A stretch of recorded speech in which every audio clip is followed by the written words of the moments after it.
Hello, my name is Jeff Rolka. Thank you for checking out my video. This is Community Questions 19.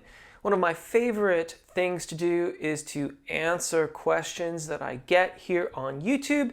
And as well, I've actually included a few questions that came in via email. I'm going to dive right in. Thank you if you've chosen to subscribe, and if you haven't yet, I hope that you'll choose to do so now. The first question is kind of more of a comment. I feel like using this possibility to say something nice about Jeff and his good work for us. How could I pass this up, really? I have been using his videos for more than a year now during my almost daily vocal training, and with great success. His videos have really been helpful. At the age of 65, after 17 years with almost no singing, I wanted to start over again. I asked myself this question: is this possible at my age? The answer is yes. With good advice from Jeff, among others, and great patience, of course, the dream have come true. Again, I'm giving concerts. Thank you, Jeff. Thank you for taking the time to write that in. That should serve as a reminder to all of us that it's about practice and getting better. Being a musician is a process, not a destination. And my hat is figuratively and quite literally today off to you. Keep it up, keep going, keep singing, keep giving concerts and doing what you do. You are an inspiration to me, and I hope that you are, and your story is an inspiration to those here on the channel and others. Thank you for taking the time to share that with us. Moving on. Sisa. Hi, Jeff. How do you know you're breathing efficiently or even sufficiently? This is a great question.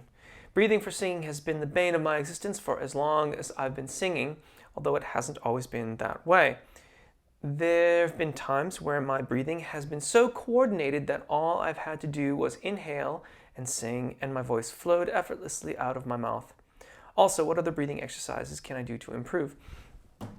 So, from the bottom to the top, I don't know what exercises you're currently doing, so I don't know what else you might do in order to improve, but what I can do is share a few links. I'll put them in the description for videos that I've done on Apagio breath management, as well as exercises that integrated into the vocalizations. The video is called Diaphragmatic Singing, but it all comes under the guise of Apagio breath management. And Apagio is the breathing practice that I myself practice and teach. It was the study of that that really transformed my consistency and overall abilities as a vocalist, and honestly, I think too as an instructor, as a teacher. If you haven't looked into Apagio more thoroughly, and by more thoroughly I mean cracking a book and doing a bit of reading on it, I would highly encourage you to do so. It really transformed my singing. It was the single most important adjustment I have ever made to my technique in any capacity. So if you're not intimately aware of what Apagio is and the practice of it, I would suggest you look into it. Very, very short tip, however, and I bring this up specifically because it's something that I focus on when I'm working on my breathing, is my lateral expansion. And what I mean by that is that if I'm here in my neutral state, I'll stand up so hopefully you can see a bit better. This is me at rest. When I'm ready to sing, my rib cage comes out laterally. There's another video, I believe it's Community Questions or Questions from Comments number 6. Again, I'll put a link if I remember to do so. Forgive me if I don't. And I wear a really, really tight shirt in that video, and that's a good place to watch me go through the entire mechanism for Apagio, how to practice it and how to work on it. That's a good starting point. Doing a bit of reading on Apagio would also be another good point. As far as the coordination of your breath, yeah, when it's really working, it is glorious and lovely. And when it's not, it can be very frustrating because one's voice can feel not as agile. For me, it comes back to looking at that lateral expansion, reinvesting in it. That paves the way for the rectus abdominis muscles to interact effectively with the diaphragm and create that subglottic air pressure that really fuels our voices. any tips? So this is random guy on YouTube. Any tips strengthening falsetto besides tailing 5 notes scale? I'm not sure what it's T-A-L-I-N-G, and I assume that that's a typo or an iPhone autocorrect. I'm not sure exactly what that means. So the 5-note scales are vehicles for practicing basically anywhere in our range, but in terms of your question, you're talking about falsetto. Now, it depends on what you mean by falsetto. If by falsetto, you mean where it's very, very breathy like that, that's never going to get really much stronger. What you would best be served by doing would be to work towards voce piena in testa. Those top 2 notes in that scale are my head voice, right? I'm not belting, it's my head voice. And I can go a little further if you like.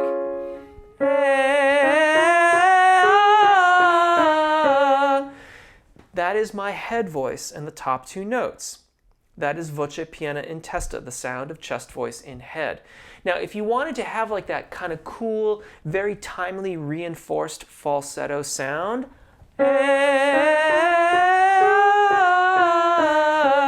where it's a little bit on the breathy side, but not like super breathy,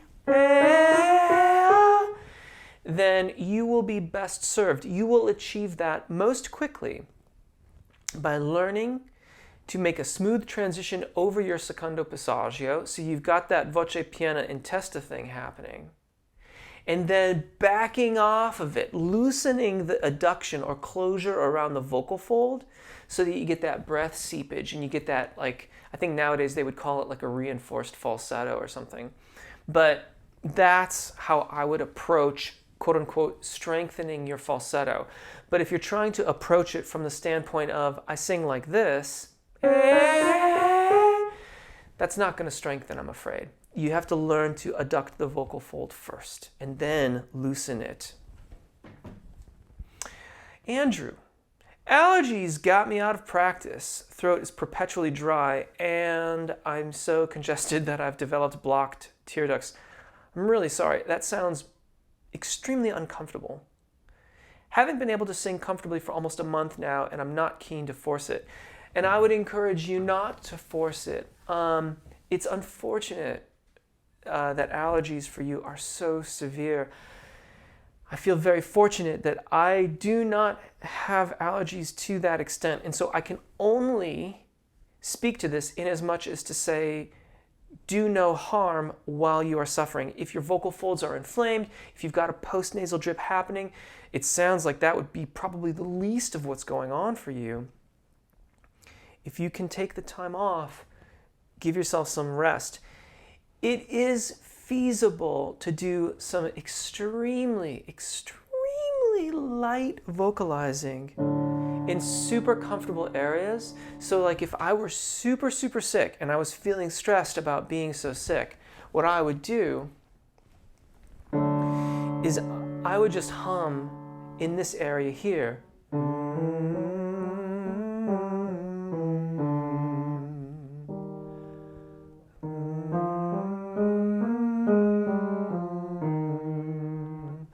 Very, very light, very gentle.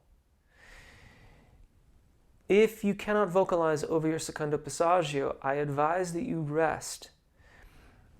If, however, that is stressing you out so much, then a few extremely light scales well far away. And again, let me reiterate here too, I was here in those scales that I sang. My upper register starts about here. You know, a solid major sixth, minor major sixth above the top note where I was humming. My primo passaggio is about here. I'm well below any of my upper register function in a very, very comfortable speaking range from my voice. And all I'm going to try to do if I'm doing that kind of vocalization is just move mucus around, kind of stay loose, keep my appoggio practice working, and that is all. And I might only do 2 or 3 examples, 2 or 3 scales like I did here. Be gentle with your voice. You will come back more quickly for that. Marina, I'm getting back to health. Excellent. Slowly. I love your simple and effective exercises. I add a few more of my own and I begin again to see improvement. Thank you, Jeff, for your constant and reliable help. You are one of the net found treasures of mine. Thank you. That is very kind of you. And I greatly appreciate it. Thank you. Mika, is there a way for a baritone to expand his chest range? I can only sing up to an E4 in chest. No. That's a debatable point, or at least some people would debate that point, but I would say no. Your chest voice, the range of your voice, is a function of the construction of your voice. So my chest voice range extends from somewhere here-ish, functionally speaking. Like I would choose not to perform. If it were up to me, I wouldn't perform a song that had any notes lower than that C. And then my chest voice, again, allowing for modifications, allowing for vocal fold elongation, allowing for the beginnings of the transition to my head voice, extends to about F4, give or take. Generally, I describe my secondo passaggio as feeling as if it's between F and F sharp here. But the thing is that people mistake really good voce piana in testa for chest voice. So if I sing here,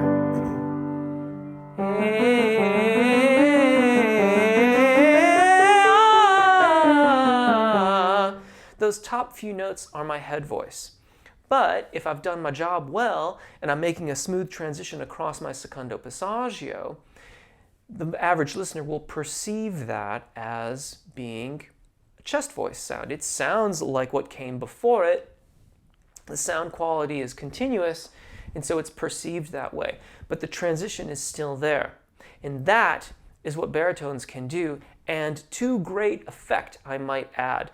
If you practice your registration event technique, if you develop a really good, smooth transition across the secondo passaggio, which is what's commonly called the break, it's usually called the break, you make a really good transition across that, then many people will think you've got this massive chest voice range.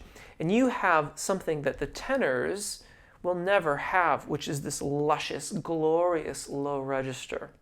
Because the tenors, myself included, we are bound by the constructs of our voices. So if I'm down here,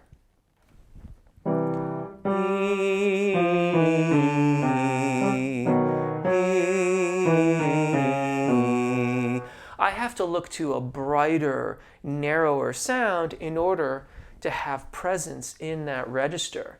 But a baritone will have other choices, some of which can make you very lush or voluminous or large, big, things like that the tenors can only dream about.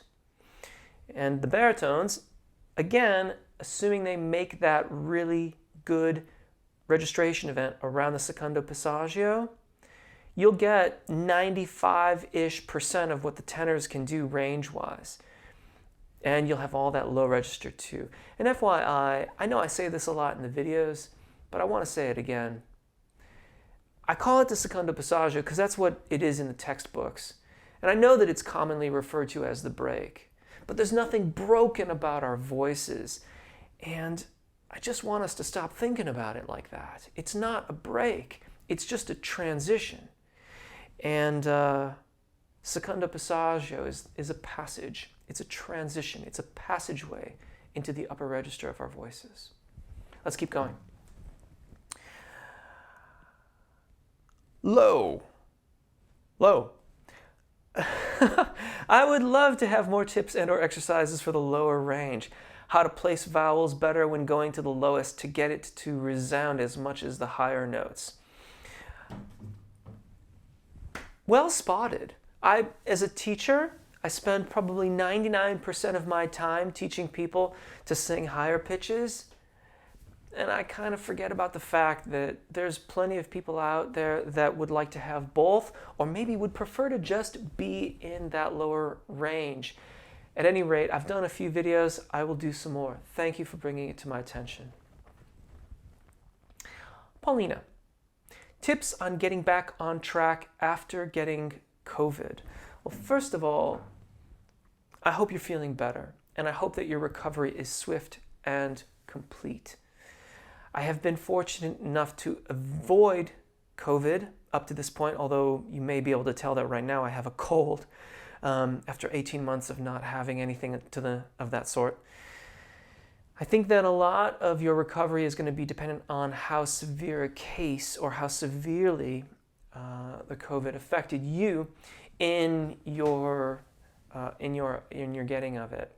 So again, I hope it was mild, and I hope that you've recovered completely. You would be best served by assessing what, if any, damage has been done to your lungs, your breathing capacity, things like that.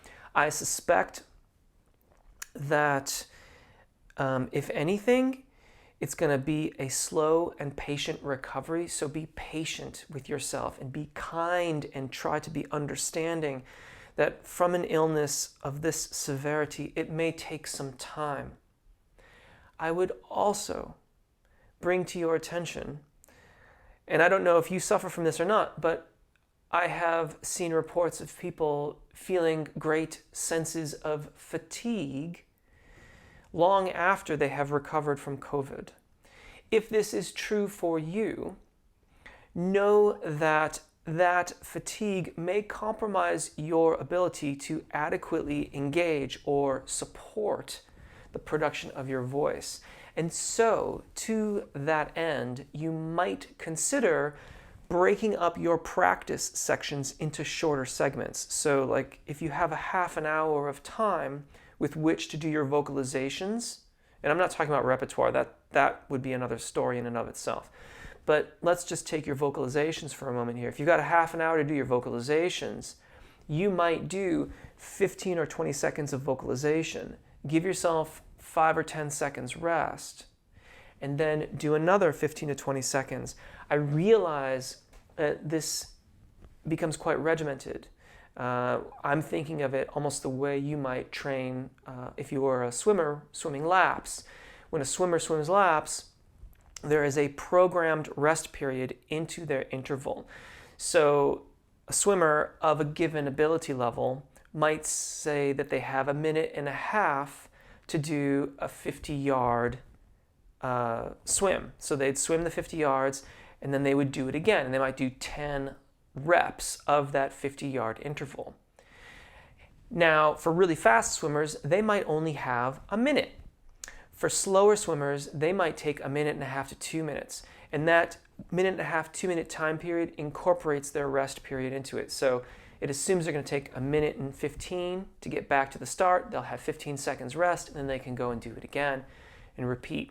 So you're going to have to be sensitive to your energy levels and try to gauge what interval you can practice at so that when you are practicing, you have full energy. Otherwise, you risk tiring yourself out, fatiguing your voice, using your voice in ways that are not as productive as they could be, and ultimately making your practice, at best, not as efficient, at worst, non-productive, where you're learning bad habits because you're singing when you're too tired to support your voice adequately. So I hope your recovery is complete and swift, if it isn't already, and please give some consideration to those tips as you work on your recovery. Susan, how can you measure your progress? I have learned a lot from you, and I always leave confident after practicing along with your videos. That's great, and I'm really glad. But whenever I try to sing in public or with an audience, I suck.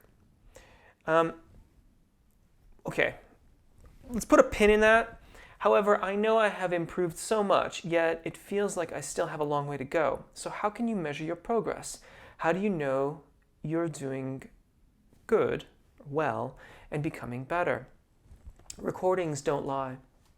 So first and foremost, I would record yourself in your vocalizations, in your practices. I would record those performances and see what, if any, differences there are. Perception is very different, and that's why I wanted to put a pin in that. You can feel really awful on stage.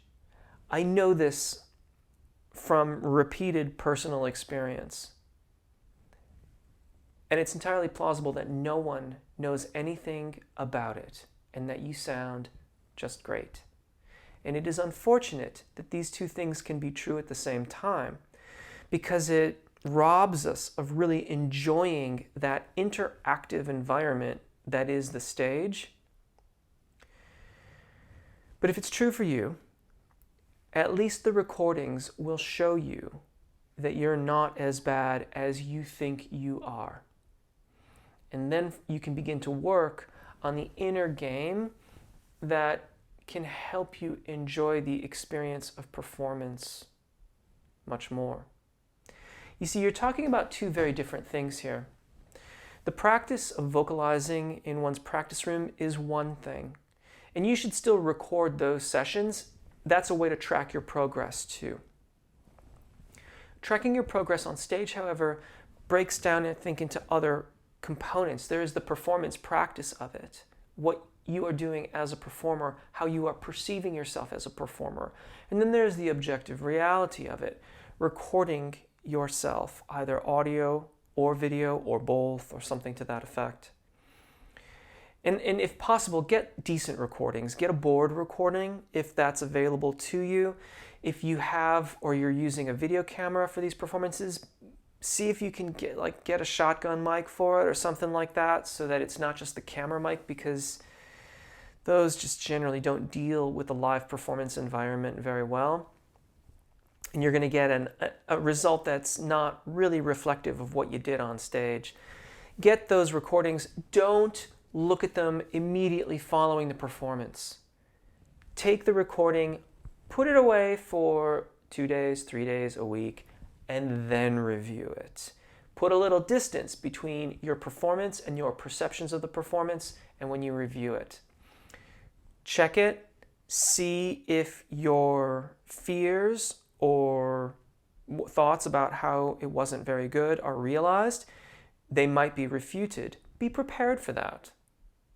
Be open to the idea that maybe your inner voice isn't quite delivering all of the objective facts to you when you are in that environment. And if that happens to be the case, you can begin the process of working on that game. Now, I've done a bunch of videos on performance anxiety, and like a bunch of these other things, I'll try to remember to put links in the description. If I forget the links, by the way, folks, feel free to send an email via my website. I'm always happy to send links that way. I do hope that it's just performance anxiety, although that's like saying, I hope you've got the chicken pox instead of the measles or something, which I suppose is much better because measles can be deadly. But at any rate, I wouldn't wish anyone to have performance anxiety, but I hope that your perceptions here are somewhat skewed by it, because you can work with performance anxiety and you can work with just maybe not vocalizing too. But at any rate, do the recordings, evaluate them after a few days, and then you can get a better sense of what your course of action should be. Austin, my voice feels somewhat fatigued, more so the neck musculature. This is an interesting question, or really statement here. Vocal fatigue, if you feel it at the vocal fold, like you're feeling raw or tired, that can be a misuse or an overuse issue, and you might try a day off and then see if it recurs. And if it's recurring with great regularity, I would start by assessing your apogeo practice, and then maybe also assess how you're shaping vowels, your vowel alignment practice too. You may be using a little bit too much or much too much vocal fold engagement, or more than you need to at any rate.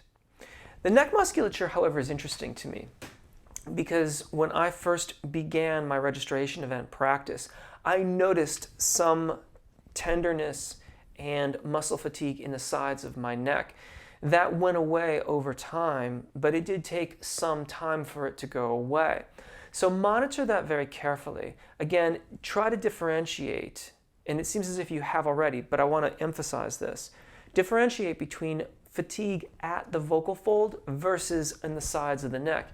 You might also do a little bit of biofeedback with your hands on the sides of your neck, lightly monitoring, or also use a mirror if you are sighted and see if you are holding yourself really stiff. If you're being very stiff, try to put a little wobble into your neck musculature. Arrhythmical, not rhythmical with what you're singing, but just movement to keep those muscles from clenching up, and see if that has an impact too. But again, it could be just that you're using some of the ancillary muscles during your registration event practice, and as they're getting some use when maybe they haven't in the past, they're getting a little fatigued. That's not unusual. Street Church, DC. Jeff, I wanted to tell you that although I sang for about 15 years, since having 2 kids, it's been hard to keep up with. Well, I recently found out that if I do your warm-ups, my 6-month-old calms down. Win-win. Thanks for your terrific videos. Thank you for that. That was really cool, and congratulations on getting back into a singing practice and your family. All of that sounds really cool. I have to tell you, and I wrote this in the comments, but I want to reiterate it here. When I read your comment, it reminded me of my own daughters, and when they sometimes, they play very frequently, and they will occasionally absent-mindedly just start singing their scales, and I find it absolutely thrilling to hear them going through their major scales, just kind of absent-mindedly playing along, doing whatever, and ba-da-da-da-da-da-da-da starts coming out of their mouths. It's really cool, and I hope that happens for you too. David. Oh wait, whoops. No, Shoni. Trying to prep for live performances again. Yeah, I imagine there's a lot of folks that are out there doing that very same thing. Exciting, I think, hey? Take it slow. Hopefully you have spent the lockdown or self-isolation periods working on your vocalizations, working on your repertoire, and so re-emerging into the performance venues won't be a terrible shock. But if you haven't been keeping up on all the vocalizations, start slow. Give yourself some time. It will all come back to you. Just be gentle with yourself. And while I mentioned this earlier, I will mention it again here. Keep in mind that performance practice is a separate matter from vocalization and rehearsal. Set aside time to work on your repartee, your banter, on your program changes if you're using samplers or sequencers.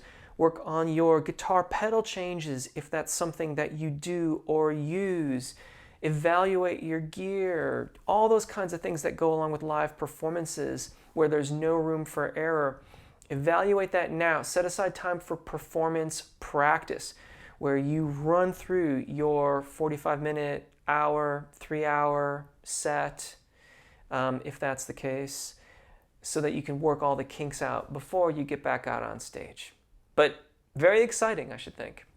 Now, David, 2 questions here. I'm going to split this up into those 2 questions. First, would you address how one can approach diphthongs? For example, one can sing a sustained A in day as day, or day, or day. Any rules or guidelines, or just what sounds good in particular context or part of a song? Yeah, I think you kind of answered your own question, really. In general, we want to avoid the diphthongs. So I think it was your second example, yes, where you had the E's at the very far end of the A's, way at the end there. That would be the sort of default, shall we say. But you might want to distinguish a word differently in the context of a song. Or you might have a phrase that goes right into a vowel in the next word. The next word in your lyrics has a vowel at the beginning of it. Then it might make sense to put that diphthong off basically to the front end of the next word. So for example, let's take your word, day-I. Let's put I after it, right? If I sang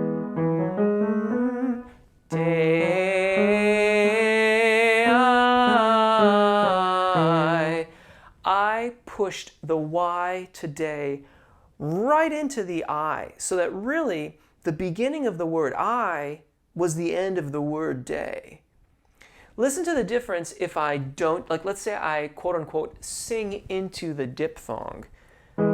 Day-I.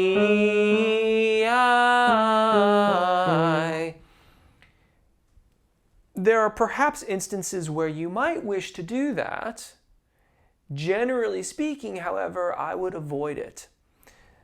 And so the saying goes, we do not sing into the diphthong. We avoid the diphthong until it's time to change it.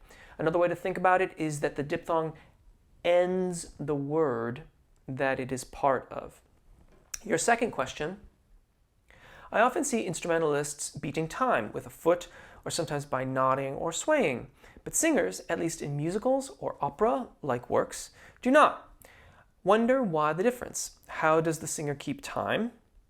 Does this get us into singers who memorize the melody and sing by ear, leaving the conductor, or musicians speeding up or slowing down to try and stay together, or singers claiming rubato to justify an inability to keep time? And you very kindly echo an earlier comment appreciating what I've done here on the channel, and then you wish me continued success and best wishes, and I appreciate that very much. I think you've kind of covered all of the bases in the second half of your question, so let me pick it apart a little bit here. Yes, lots of people externalize the time. They beat their foot, they nod their heads, they might sway a little bit or do other things that incorporate the time. And occasionally, in my experience, there have been specific conductors or directors that do not wish to see outward expressions of the time, that they do not want you to do those things. Generally speaking, most conductors and directors that I have had the privilege of working under didn't really mention it. It's really an exception when those have asked me not to do anything like that, and not me specifically, but me as part of a greater ensemble. So that is a possibility that those particular individuals were perhaps told not to. Ultimately, most of us develop an internal sense of the pulse. So those vocalists in the musicals and in the opera settings, it's possible that they're singing their parts from memory and they're not really taking in the surroundings. But musicians at that level will have an internal sense of pulse, and they will also be aware of the other instrumentalists, vocalists, and the conductor for that matter, around them. And they will be able to audibly perceive the pulse from the context of those instruments, and they may even have time to visually check in on the conductor from time to time. There's an awful lot of information that is surrounding you in those environments. And so it's not that they have to rely entirely on their internal sense of pulse. There are external elements, but ultimately we are all, even as soloists, members of an ensemble. And while we may exercise rubato from time to time, we are still making music with an ensemble, again, even as a soloist. And those ideas around rubato will be agreed upon in advance. And even if the execution of it is slightly different from what was done in rehearsal, everyone will still be expecting it. Everyone will be listening for and internalizing that pulse together to facilitate the rubato, to facilitate diminuendo, not diminuendo, but ritardandos or accelerandos, things like that.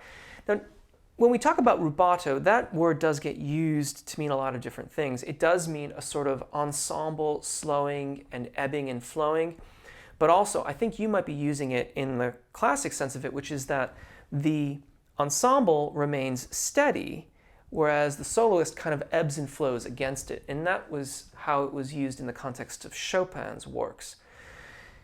Either way, all of these things would have been discussed. All of these things we are all responsible for, and we work together to facilitate. So even if they're not showing an external emphasis, an external manifestation of the pulse, they have an internal sense of it.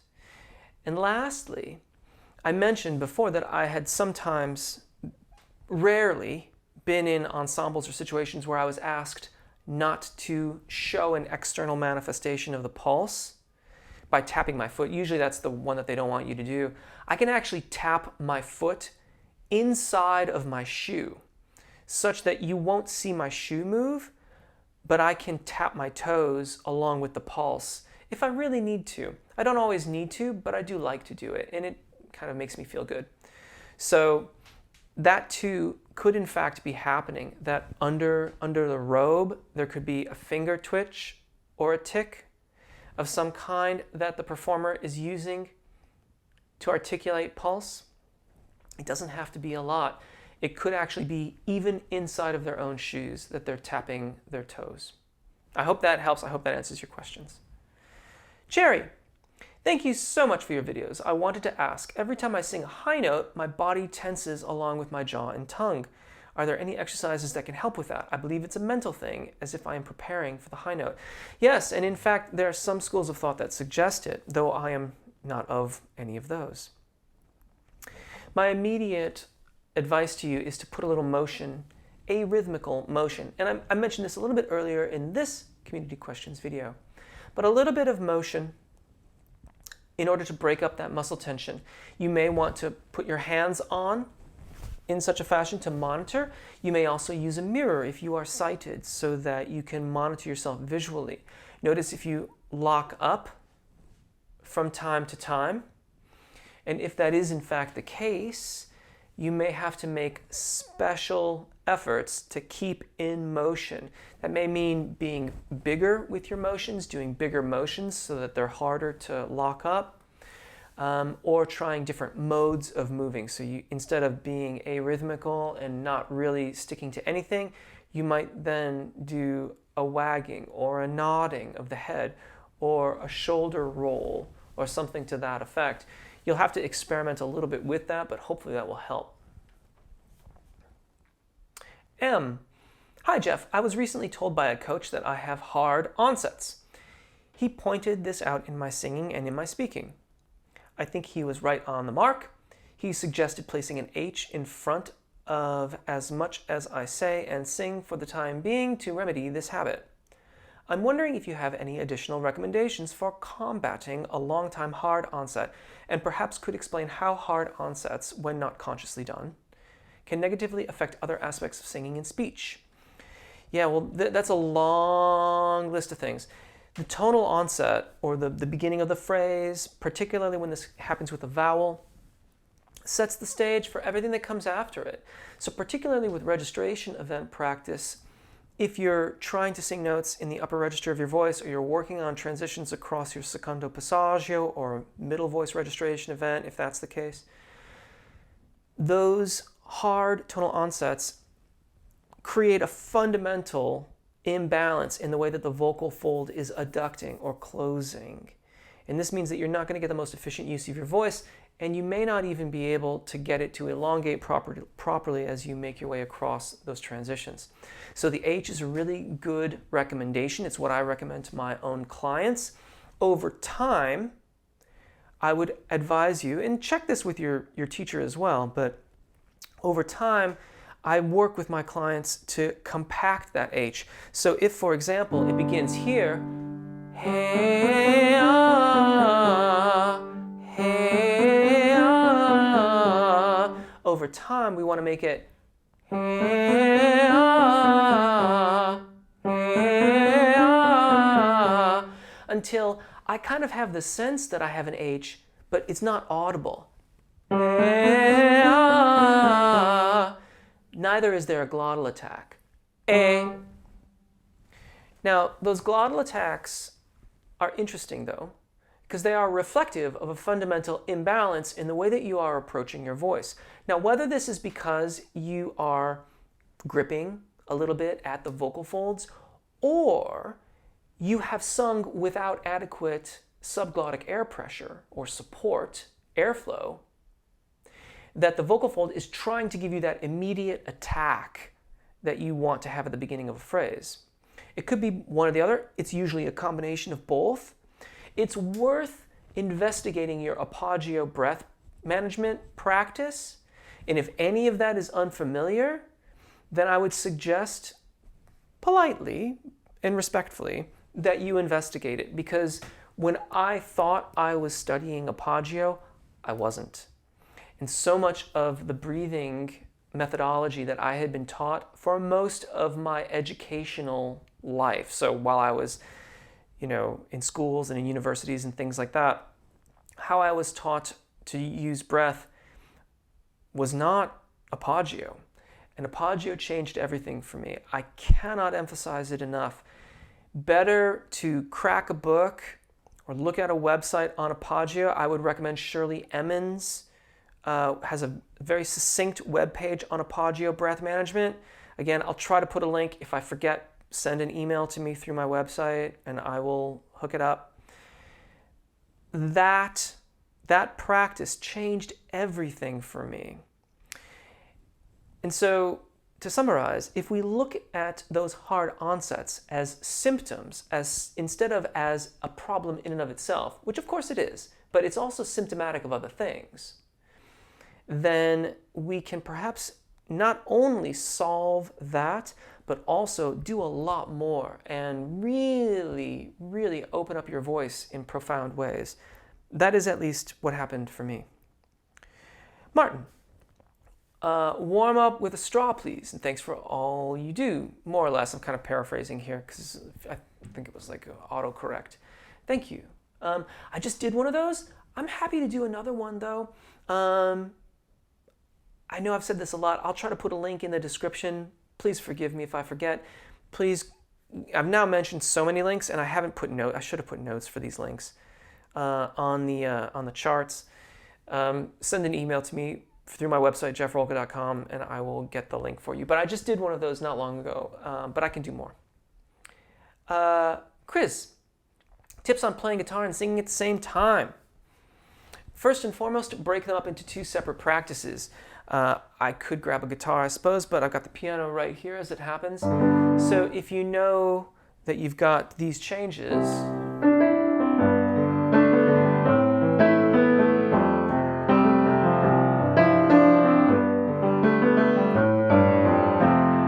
or something to that effect, I'm just making it up as I go along here, practice that separately from the vocal melody that you have to sing over the top of it. The practice of integrating the two is its own separate practice. So practice your part.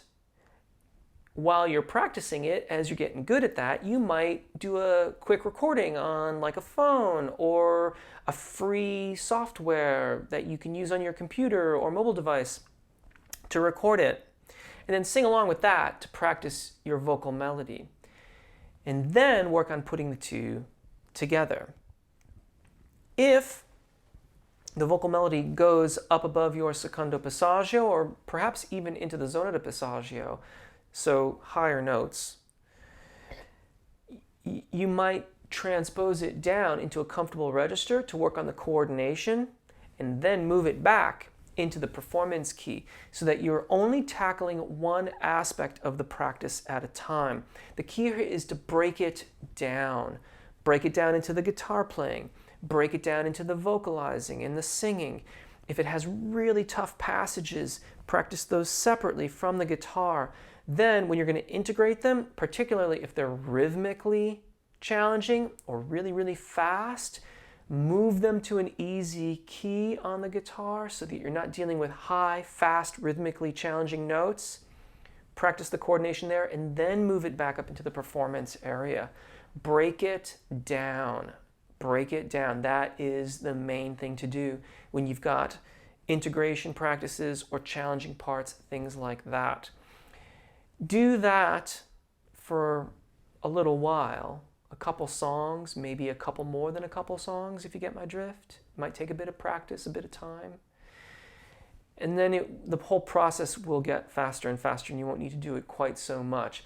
But whenever those really difficult passages do come up, as they will from time to time in music, break it down. Take it one challenge at a time. Make the process of integrating those challenges its own separate practice once you've got a handle on the difficult aspects. Let me see here. Harris.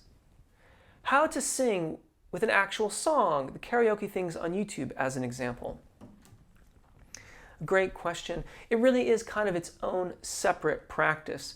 Thankfully, with the karaoke things, usually they've got like the bouncing ball happening, so you can follow along with it, and you don't have to necessarily have as much rhythmical accuracy as you would if it didn't have the bouncing ball, if it just flashed the lyrics on screen. Now, if it is just flashing the lyrics,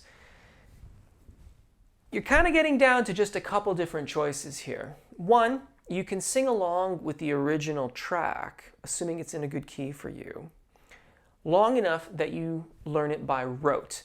The learning things by rote means repeating them over and over and over and over again until they basically become a habit, until you have learned them by rote. This is a perfectly legitimate way of learning things. It just takes a lot of time, and it's going to take a lot of repetitions. You can also learn to read rhythms and read music, and that will greatly expedite the process of learning these things. So if you have a chart and you have a backing track for the song that goes off of the chart, and FYI, if they've made the karaoke track from the song that was released, the charts that you can find for those released songs are often made after the fact. So the chart would have been made from the released version of the song. In other words, it'll all work together. Then those charts will have the rhythms in there, and once you learn to read the rhythms, you'll be able to sing along with it pretty easily. It's, you know, all the information is there. On websites, and don't get me wrong, websites like Ultimate Guitar Tab or something like that, ultimateguitar.com and things like that, they're really great. They greatly expedite how we can learn material, how you can get chord charts and things like that, but they are incomplete. They do not have rhythms such that we can learn the melody from them and then sing the song. You have to go along with the song or have a chart that has the melody written out with rhythmical notation, notes and dots and things like that that we use in music. The system itself of reading music is not terribly complicated, but it's very flexible. And if you don't understand the way that it's flexible, it can seem very confusing. But at the end of the day, a dot with a stick is a quarter note. It's just that if you're in 4/4 time, that gets one beat. If you're in 2/2 time, that gets half a beat. But it's still called a quarter note. At any rate, those are, I think, the two options that you have, and I do hope that helps. Olga, this was emailed to me. Good evening, I have two questions. Why are some notes written with the pound sign, which is called a sharp sign in music, which raises the note by a semitone, instead of immediately writing the note at what level it should be? I must admit I'm a little confused by that question because as you know the word, you know the name for that, or you know what it does is it raises it a semitone, then I'm not sure how there's a misunderstanding about what that actually does. But forgive me if I'm wrong here. This is the note G. If I put a sharp symbol or a pound symbol in front of it, it is no longer this note. It is this note. This is G sharp.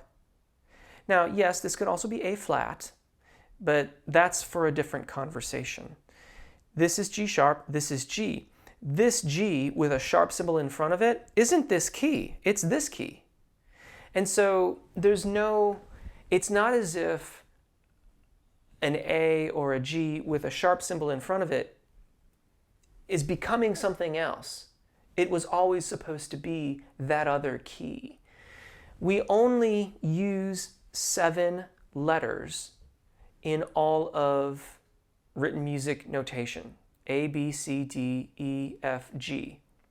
FYI, my high school band director, a very, very great musician and great instrumentalist and great teacher, told us that we had to be able to say those as fast going forward as going backwards. So A, B, C, D, E, F, G, G, F, E, D, C, B, A, over and over again. But I digress. We only have those 7 letters, and we identify the notes in Western tonal music by those 7 letters with either sharp symbols or flat symbols, depending on key, in order to make our major scales and identify the notes on the piano. That's it. So unless I've misunderstood your question, G with a pound symbol or a sharp symbol in front of it isn't an alteration of G. It is G sharp. It's a different note entirely. Sometimes we get those notes in music where if, for example, I was in the key of, let's see here. Let's say I'm in the key of C. Okay, so here I'm in the key of C, and I'm happy, just doing what I'm doing here. But now I want something different for this next time through. And so what I do is that instead. Now in this instance, I went from C, G, A, F, and then I went C, G, E major, which is an applied dominant to A minor, or A. It could be A major or A minor, but here I'm using it as an applied dominant, a secondary dominant to A minor in our key of C. There I would have to use a G sharp in order to tell the people playing that song, hey, right here you've got to use a G sharp instead of a G natural. G natural is diatonic to C major. It belongs in the key of C. G sharp is an accidental. It does not belong in the key of C. You can still use it, but you have to mark it, and it's called an accidental. And I wondered if that was maybe what you were getting at, but I'm not exactly sure. The second question that Olga had was, what are these notes where, for example, there is an 8th note, but under its head, there is one more head? It's like 2 or 3-headed 8th note. Yep, that is a way that we show to play multiple notes simultaneously. So a lot of times in melodic writing, you'll just see one note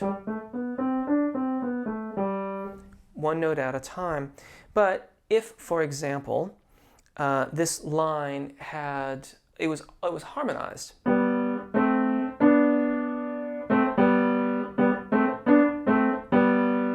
There, you would show 2 note heads, 2 note heads, 2 note heads, 2 note heads, 2 note heads. And that is what those are. They are meant, they want you to play those notes simultaneously.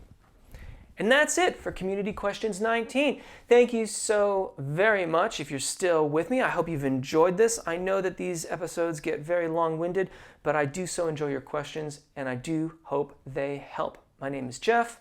Take really good care of your voices, enjoy singing, and hopefully we'll see you again. Bye.